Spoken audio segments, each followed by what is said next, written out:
Gentleman from Bukidnon, Senator Zubiri, for his nomination. So move, Mr. President. An objection? There being none, motion is approved.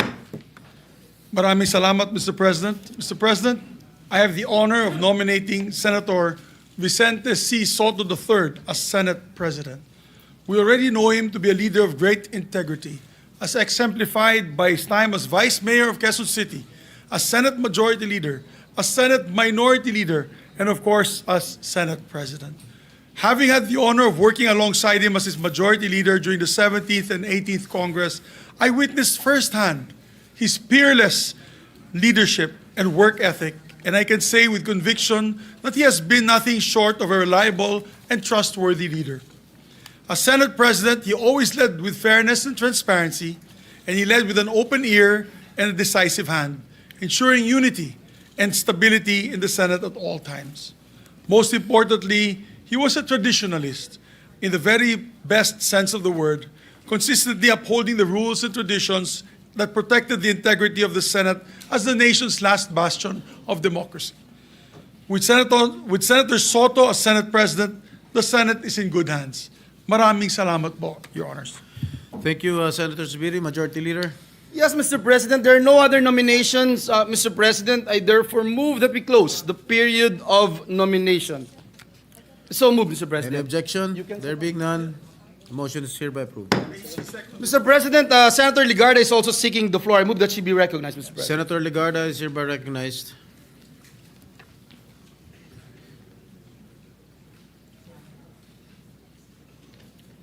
Thank you, Mr. President. Distinguished colleagues, the Filipino people have always looked to the Senate as a pillar of our democracy. In times of profound challenges, when our citizens yearn for clarity and wisdom, they expect us to steady the ship and steer it with a clear compass towards safer shores. They do not ask for eloquence alone, but for proof that we can all place country above self and that we can govern with discipline, foresight, and courage. Discipline to resist the distractions of partisanship and to keep public service anchored in principle. Foresight to craft laws that anticipate the future rather than merely react to crisis.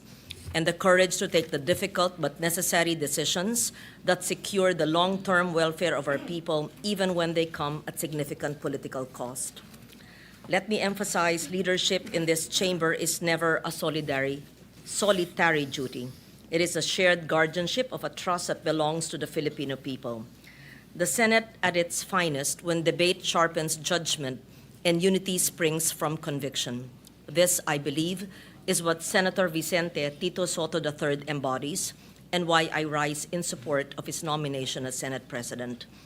During my first term long ago, I served as Majority Leader while he was Minority Leader. I witnessed his respect for balance and fairness, ensuring that this chamber remained a forum of reason and accountability. Later, as chair of the Committee on Finance under his Senate presidency, I saw his firm hand in guiding our work, listening to every voice, building consensus, reminding us constantly that governance must yield tangible results for the people. These are qualities tested by time and proven by service. Senator Tito Soto commands respect through fairness, humility, and his ability to unite diverse voices. For these reasons, I second the nomination of Senator Vicente Soto III as Senate President. Thank you, Senator Legarda. Mr. President, move for the previous motion, there being no other nomination. So move, Mr. President. It has been moved by the Majority Leader and seconded by Senator Lauren Legarda that the nomination be closed. Is there any objection? Hearing none, the motion is hereby approved. There being no other nominees for the position, Senator Vicente Soto, the only nominee for the position of the Senate President, is hereby declared as the newly elected President of the Senate. Mr. President, may I move that we suspend the session to allow the newly elected Senate President to take his oath, Mr. President. Session is hereby suspended.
May we proceed with the oath taking of the newly elected Senate President, Mr. President?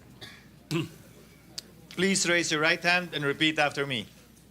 I, please state your name. I, Vicente C. Soto III, Having been elected to the position of Senate President, having been elected to the position of Senate President, do hereby solemnly swear do hereby solemnly swear that I will well and faithfully discharge, that I will well and faithfully discharge, to the best of my ability, to the best of my ability, the duties of my present position the duties of my present position, and of all others I may hereafter hold and of all others I may hereafter hold under the Republic of the Philippines. under the Republic of the Philippines, That I will support and defend the Constitution of the Philippines.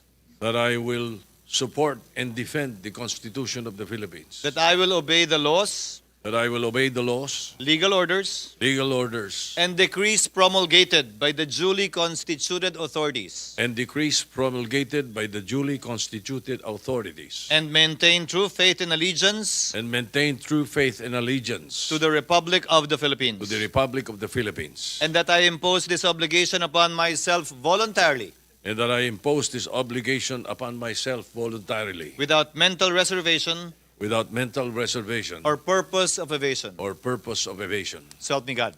So help me God. Congratulations, citizen. Thank you, sir.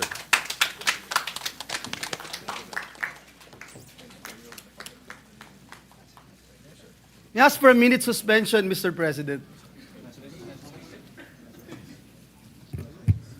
Session is suspended.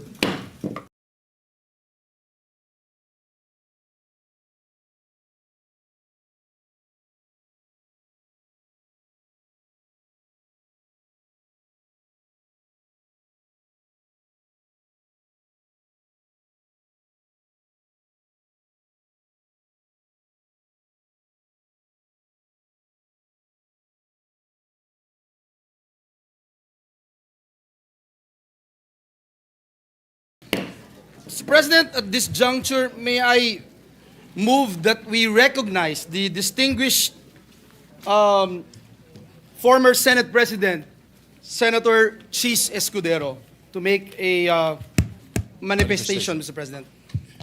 The former Senate President, Senator Cheese Escudero, is hereby recognized for a manifestation. Thank you, Majority Leader. Thank you, Mr. Senate President. Nais ko lamang po magbigay ng maikling manifestasyon. Nais ko pong magpasalamat sa mga kapwa ko miyembro ng Senado na nagbigay po ng tiwala sa akin sa 19th at saka 20th Congress. Nais ko din po magpasalamat sa mga opisyal at kawani ng Senado. Karangalan ko po na pagsilbihan kayo at manilbihan kasama kayo nitong nagdaang taon. I serve at the pleasure, Mr. President, of the majority and understand and respect the decision of the majority of my colleagues. I hold no grudges. I hold no ill feelings.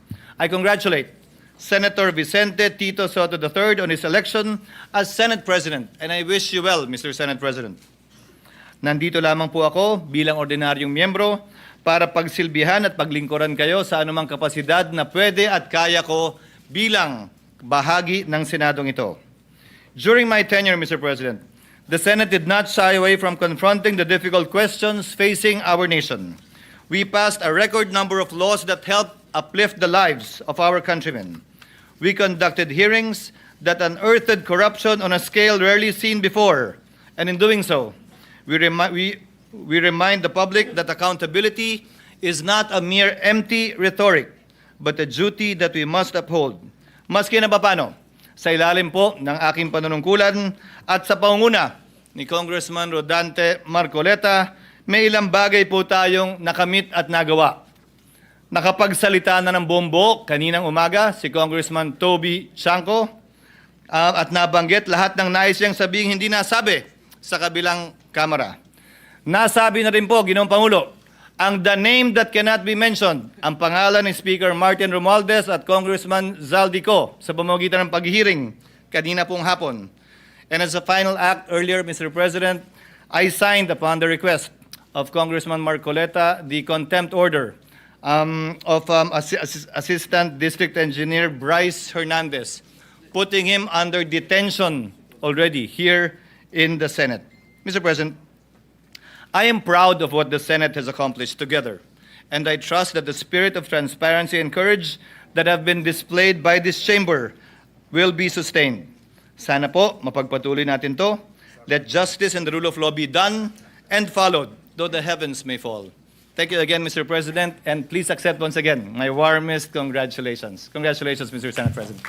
Thank you very much, and we thank the distinguished former Senate President, Senator Cheese Escudero, for his magnanimity and the work that he has, the service that he has given the Senate and the Filipino people. Thank you, Mr. Senator.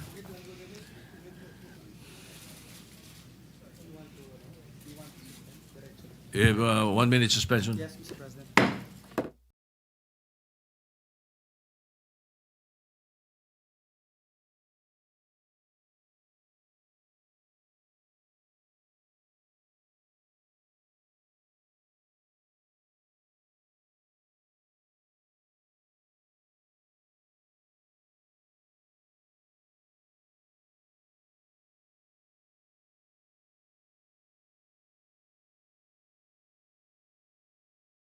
Del Norte, led by Mayor Jimmy Beray.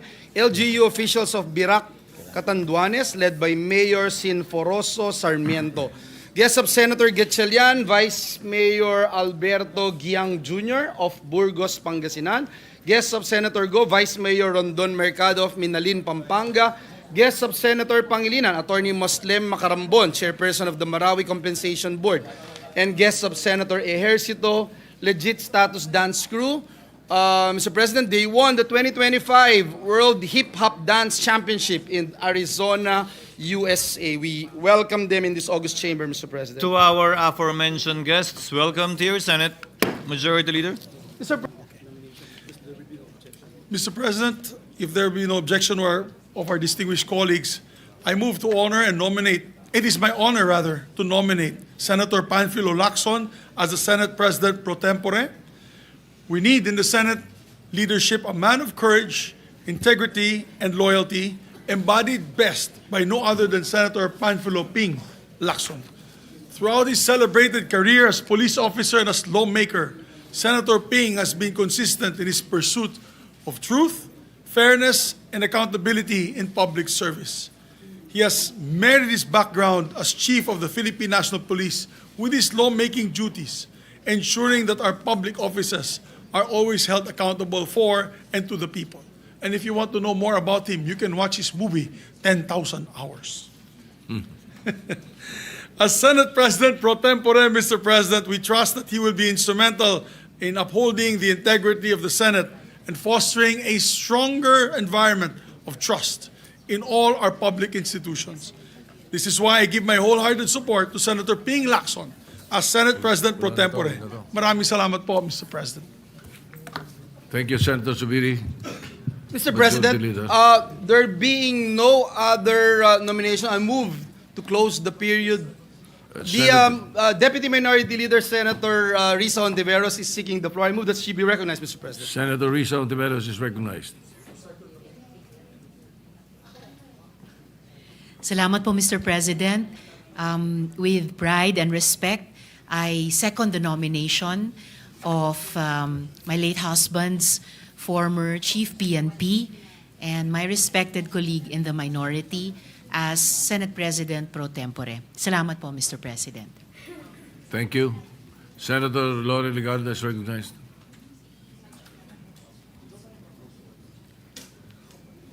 Mr. President, distinguished colleagues, ang tama ay ipaglaban, ang mali ay labanan. These words capture the essence of Senator Panfilo Ping Lacson's public service. They are not mere slogans, but a creed he has lived by in more than 50 years of public service as a police officer, humanitarian, and legislator.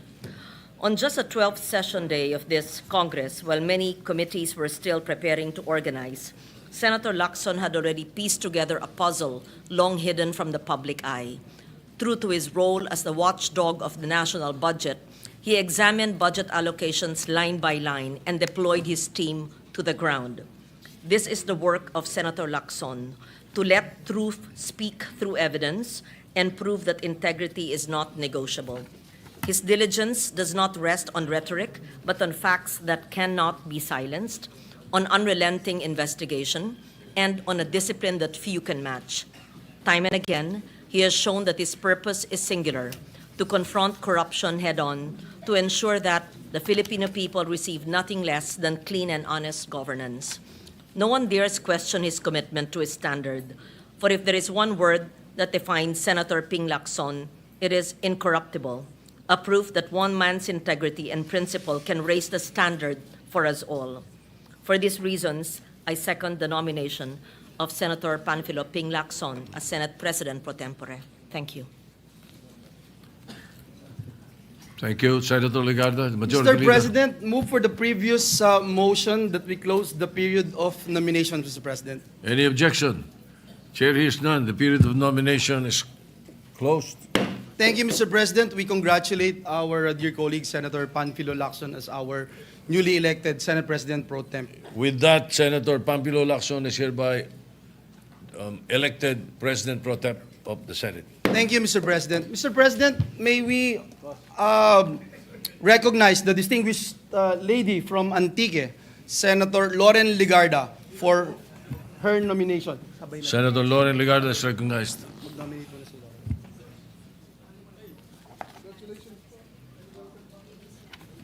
Mr. President, distinguished colleagues, I rise today to nominate Senator Juan Miguel Migs Zubiri as Majority Leader of the Senate.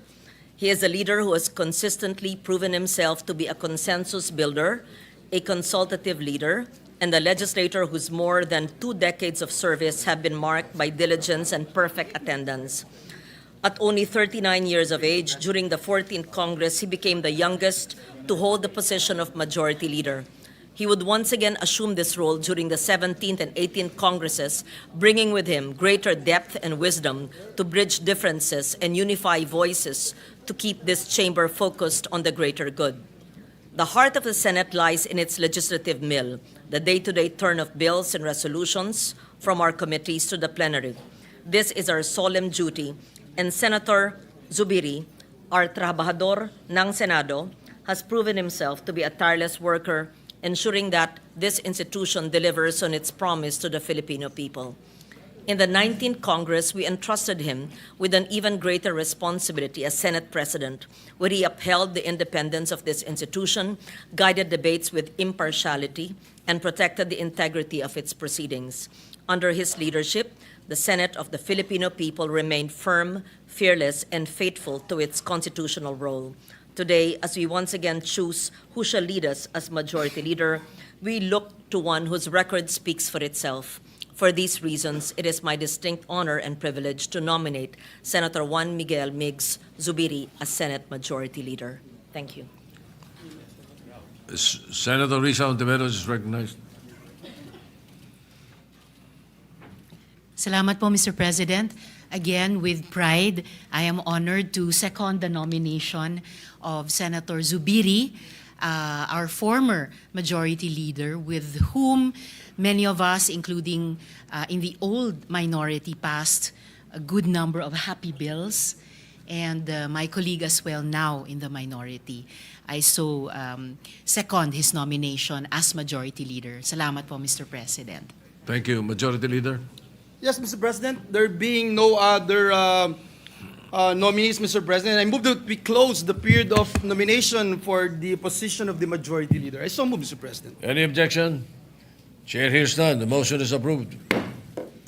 Thank you, Mr. Senator President. Mig Zubiri is hereby elected Majority Leader or Chairman of the Committee on Rules. Thank you, Mr. President. We congratulate our dear colleague, Senator Zubiri, as our newly elected Majority Leader. Mr. President, may I move that we suspend the session to allow our Senate President pro tempore and the Majority Leader to take the respective oaths of office, one after the other. So move, Mr. President.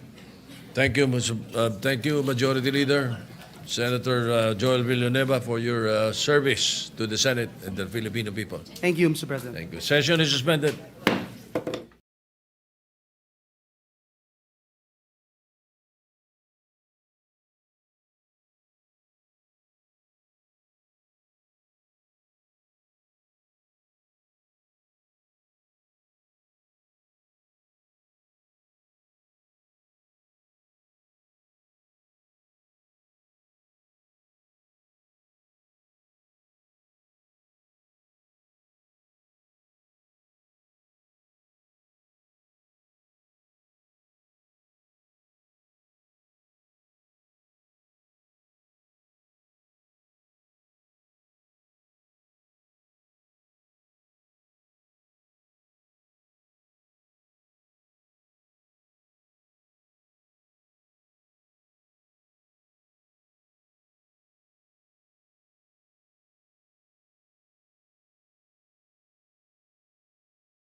Session is resumed. Thank you.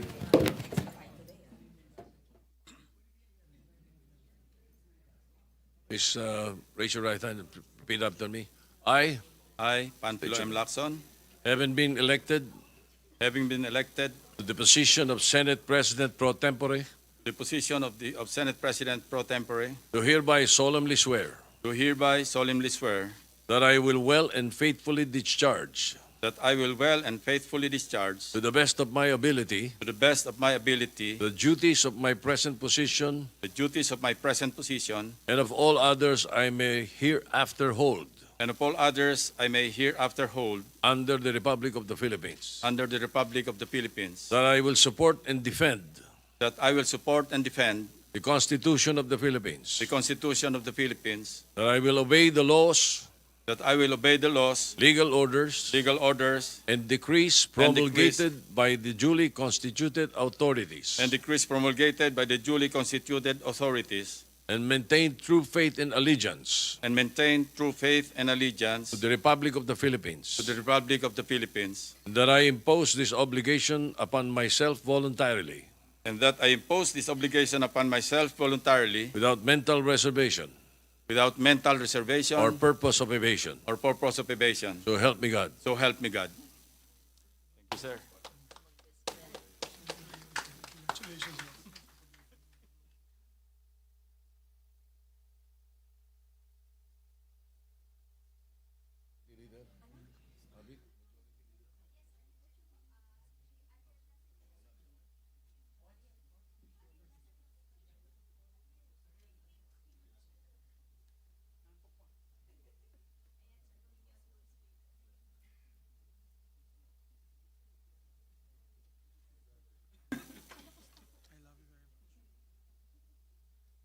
Please raise your right hand and repeat after me.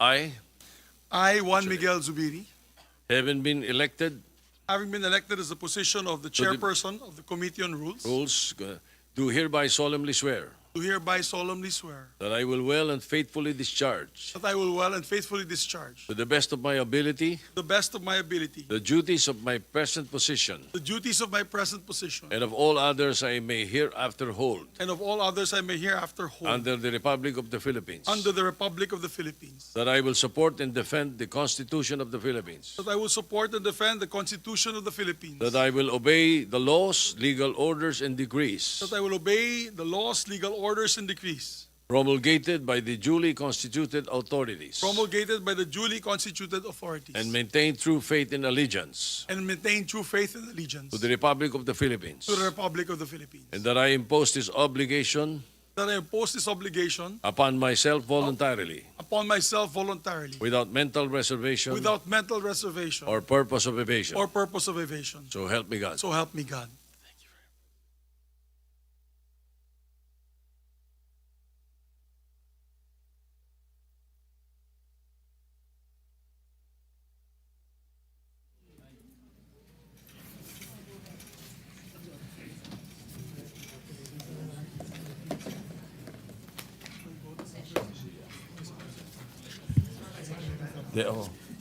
Bababa. May we request the President Pro Temp to ascend to the rostrum, please.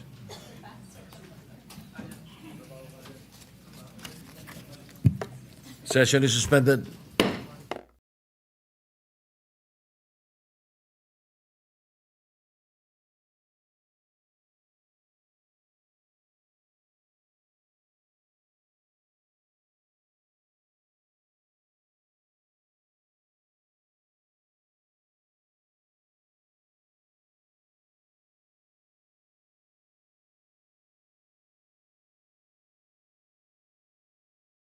Thank you, Mr. President. Our distinguished colleague from San Juan and the Republic of the Philippines, our former Senate President pro tempore, Senator Jinggoy Estrada, would like to seek the floor, Mr. President. May we Is recognize there an objection? Hearing none, the gentleman from San Juan and Zambales is recognized. Thank you, Mr. President.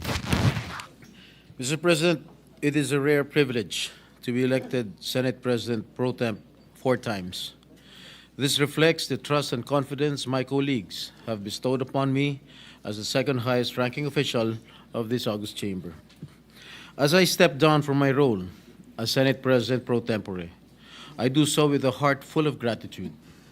And let me take this opportunity to thank you, my dear colleagues, for electing me not once, but twice, the 19th Congress and again in the present 20th Congress. Serving in this capacity has been one of the greatest honors of my public life, and I am deeply humbled by the opportunity to have worked alongside each of you in advancing the interests of our people. It is likewise an honor to serve under the leadership of Senator Francis Escudero. I have deep respect and great admiration for this person, whom I have had the privilege of working with in previous Congresses.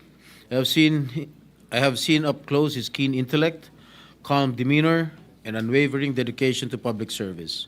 He is a man of few words, but when he speaks, his words carry weight, grounded in solid legal reasoning, measured thought, and clear principles. And during his tenure, the Senate functioned not just as a legislative body, but as a protector of democratic institutions, champion of truth, and a venue for dignified debate on important issues. Isang malaking karangalan na hindi lamang makatrabaho, kundi maging katuwang ng isang Francis Escudero sa kanyang pamumuno dito sa Senado. And today, we mark a new chapter in the Senate. I extend my warmest congratulations to now Senate President Vicente Sotto as our new Senate President. His leadership, experience, and steady hand will surely guide us through the challenges ahead. Leadership may shift, but our shared commitment to the Filipino people remains steadfast. And as I return to the ranks, I do so with renewed energy and the same resolve to serve, legislate, and uphold the values that bind us as one Senate. Whether I hold the position of Senate President pro tem or not, I am ready to lead when needed, and I will always work behind the scenes to keep this institution running with integrity and purpose. Lastly, I would also like to congratulate my successor, Senate President pro tem, Senator Ping Lacson. Thank you, Mr. President. Thank you, Senator Jingo Estrada. Majority Leader.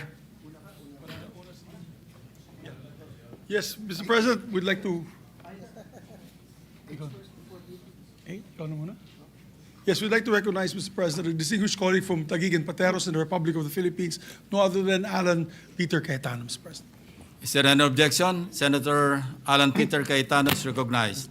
Thank you, Mr. President. Mr. President, I was with former Senate President Escudero 60 minutes before we had to start the session. And then I intently listened to the prayer of our now Senate President Tito Sotto. And it warms my heart that the two gentlemen and us who support them individually and collectively as a Senate can truly say, and even Brother Robin, kasi po si Propetang Jeremiah ay propeta sa Hudyo, Muslim at Kristiyano, we can truly say the warmness in our heart na pag sinabing, "For I know the plans I have for you, plans to prosper you and not to harm you, plans to give you hope in a future," is true for all of us.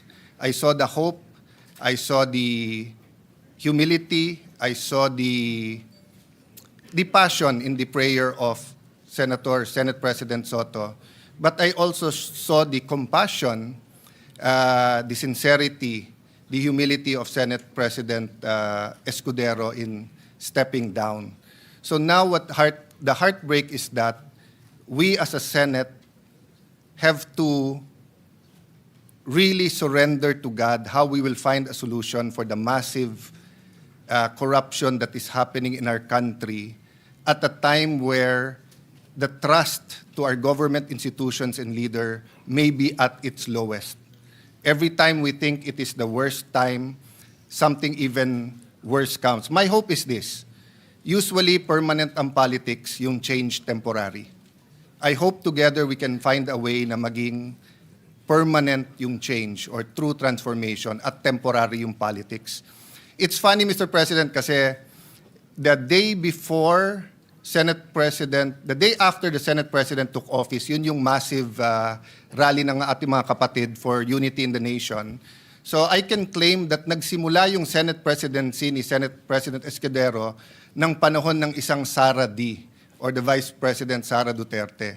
This morning, we heard another Sara D. Sara Diskaya, and that ended naman his Senate President. So, sarado na po ang term ni Senate President Escudero. Pero, nagbubukas pa lang ang linaw, and I do not say na yung sinabi ni Sara Diskaya kanina is gospel truth. I know there's a lot of truth there. Marami pang truth ang lalabas. So I just want to, in congratulating Senator Soto, Senator Lacson, Senator Migs, all of our colleagues, I would like to manifest that I'll probably remain in the minority, but I look forward to working with you, whether we agree or disagree, because the country needs the Senate now more than ever. And my only regret naman or heartbreak is that Senator Villanueva and Senator Escudero was not able to fully vent the issues against them, precisely because every time they wanted to, they thought of the Senate. Having said that, they will have all the time and opportunity now, and the Senate always finds a way that even if its members disagree, we move forward as an institution that loves God and loves our country. So for the capacity, in my capacity, in different capacities of the committees I have held, I'd like to thank everyone for that opportunity also. Again, Senate President, welcome back and congratulations. Thank you, Senator Alan Peter Cayetano. Majority Leader. Senator Joel. Yeah. Yes, Mr. President, we'd like to recognize my distinguished Majority Floor Leader in the 19th Congress, and also the distinguished Majority Floor Leader of the 20th Congress, no other than my dear friend, former Senate Majority Leader Joel Villanueva. Mr. President. Is there any objection? Hearing none, Senator Joel Villanueva is recognized. Thank you, Mr. President. Thank you to our Majority Leader. Very short manifestation, Mr. President. Indeed, it's a great honor and privilege, karangalang napakalaki, bilang isang anak ng isang Bulakenyo na makapaglingkod bilang inyong Majority Leader dito sa Senado. Karangalan po natin makapaglingkod under the leadership of then Senate President Mig Zubiri, then Senate President Cheese Escudero, na talagang nagtiwala din po sa atin. Muli, maraming salamat sa ating mga kasamahan dito sa Senado for all your trust and confidence to this representation. Lagi pong napakalaking karangalan yung mabigyan ng posisyon, lalo na sa liderato ng Senado, na paglingkuran ang ating Diyos at ang ating bayan, at lalong-lalo na po ang mahal na mahal nating institusyon. Kanina po kasama po ako with Your Honor, the presiding officer and Senate President and the Majority Leader doon sa meeting natin kanina for this very smooth transition. At isa lamang po yung ating napagkasunduan, lahat po tayo may isang common denominator. At yun ay protektahan at siguruhin na ang institusyon na pinakamamahal natin ay laging mas mataas yung ating pagtingin na paglilingkod.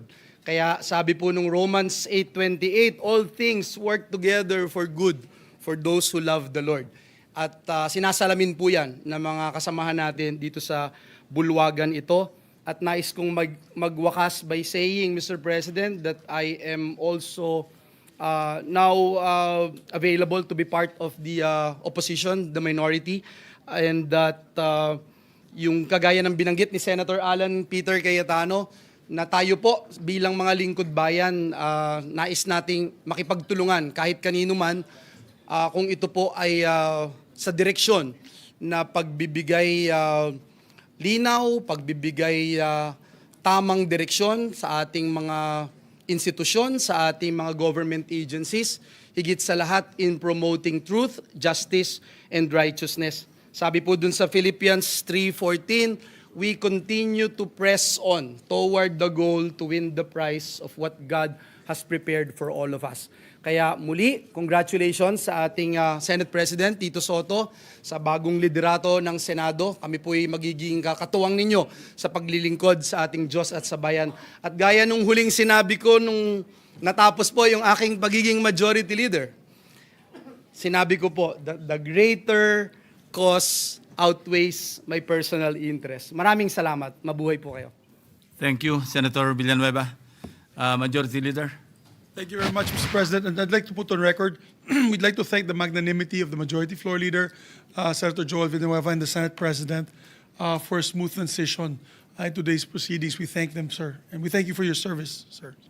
Mr. President, I'd like to recognize now the acceptance speech of our Honorable Senate President, no other than Vicente C. Soto III. Mr. President, I move to recognize. Is there any objection? Hearing none, the Senate President, Vicente Soto III, is recognized. Thank you, Mr. President. Philippians chapter 2, verses 3 to 4, quotes, "Do nothing out of selfish ambition or vain conceit. Rather, in humility, value others above yourselves, not looking to your own interests, but each of you to the interests of the others." End of quote. Mr. President, I am deeply humbled and sincerely grateful to the Almighty Father, also to the Senate President, Francis G. Escudero, who administered my oath today, and to you, my esteemed colleagues, who reposed your trust and confidence in me and in my capability to again lead this august chamber at this crucial and challenging time. Our people are enraged of corruption, corruption that is now seen, heard, and felt by the Filipinos more than ever. The failed flood control projects that's supposed to protect the lives, livelihood, and properties of our countrymen, the dilapidated classrooms for our students, and the lack of quality farm-to-market roads to aid our farmers, all are engulfed in corruption, hindering the progress of the nation as a whole. In 2018, the Senate, when I was Senate President, firmly stood in its ground, opposing the unconstitutional realignments made in the 2019 budget after the Bicameral Conference Committee report was ratified. These realignments, amounting to 75 billion pesos, were vetoed by then-President Duterte in accordance to the Senate's appeal and findings. Also, the funding of the free tertiary education, which triggered the law of Senator Bam Aquino and the others, is the result of the strict scrutiny of the budget by Senator Pampilo Lacson, where he found some floating budget amounting to 8.3 billion pesos in 2017.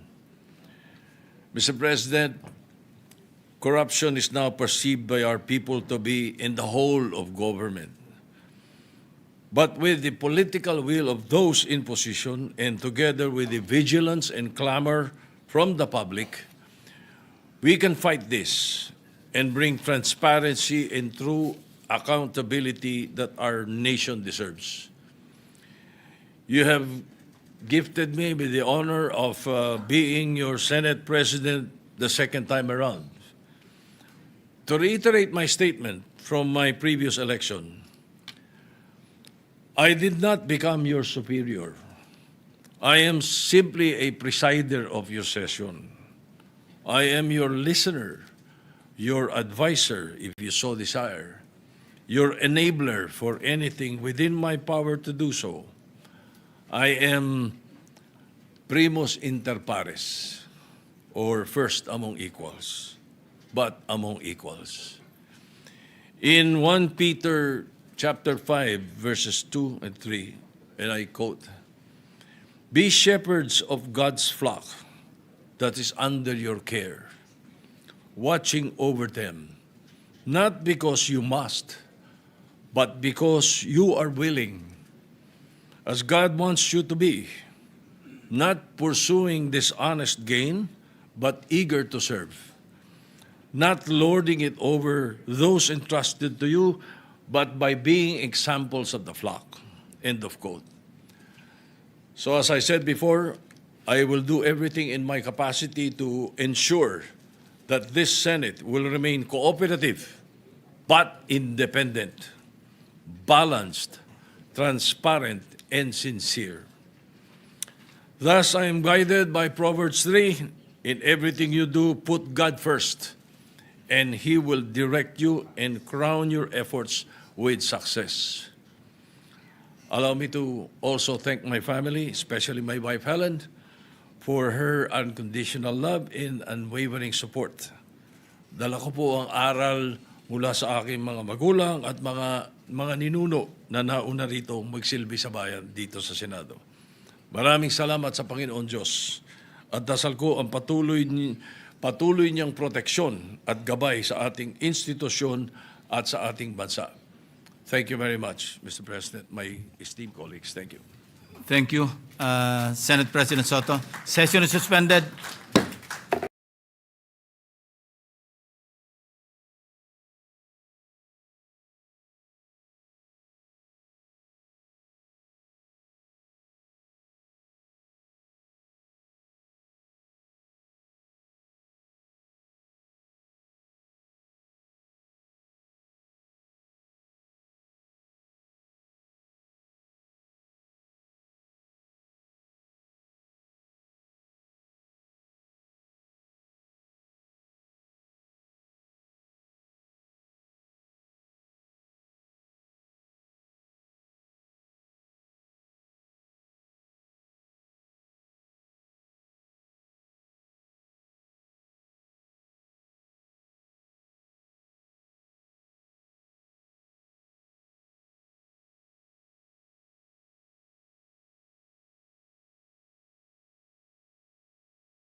Majority Leader.